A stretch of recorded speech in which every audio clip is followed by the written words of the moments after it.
Ration card বানাবার কারণে পঙ্কজ 2000 টাকা লস আমার এই ঘরের পায় হ্যাঁ পঙ্কজ আমাকে চিনি না পায় মোটামুটি ঘরের পায় 2000 টাকা লসে রেশন কার্ড বানাই পঙ্কজ কোন হ্যাঁ পঙ্কজ দেখা এই কই হিন্দু লগত আপনার লগতে ফিরি আছে দেখুন হ্যাঁ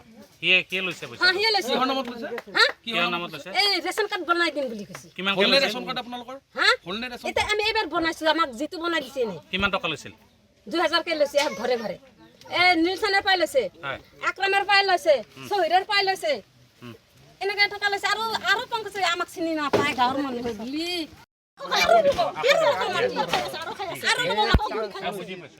এতিয়া আমাৰ হাজো চাৰ্কুলৰ অন্তৰ্গত দক্ষিণ সিংৰা এলেকাৰ আমাৰ এটা গ্ৰেজিং ৰিজাৰ্ভ আছে তাতে ইতিমধ্যে চক্ৰ বিষয়াৰ কাৰ্যালয়ত ইতিমধ্যে এটা ৰিপৰ্ট হৈছিলে যে ইয়াতে বিভিন্ন ধৰণৰ গ্ৰেজিং ৰিজাৰ্ভৰ অন্তৰ্গত এলেকাবিলাকত তাৰমানে কিছুমানে ঘৰ সাজি বাস কৰিছে বা কিছুমানে ফিচাৰী খান্দিছে সেইখিনিৰ ৰিপৰ্ট পোৱাৰ পাছতে আমি ইমিডিয়েটলি আজি এটা এভিকশ্যন ড্ৰাইভ ইয়াতে আৰম্ভ কৰিছোঁ। কিমান মানুহ আছে ইয়াতে আমি যিমান গম পাইছোঁ চক্ৰ বিষয়াৰ ৰিপৰ্টৰ পৰা ইয়াতে 7-8 ঘৰমান মানুহে অলৰেডি তেওঁলোকে ঘৰ বনাই আছিলে আৰু সৰু ডাঙৰ বিভিন্ন আমি পুখুৰী দেখা পাইছোঁ তো গতিকে আমি ঘৰখিনি ইতিমধ্যে খালী কৰিছোঁ আৰু যাতে তেওঁলোকে আকৌ যাতে ইয়াতে আৰু আকৌ ঘৰ বনাই ল'ব নোৱাৰে তেনেকুৱা ধৰণে আমি গোটেইখিনি আজি উচ্ছেদ কৰিম লগতে পুখুৰীসমূহ আমি পাৰসমূহ আমি ভাঙি পেলাইছোঁ।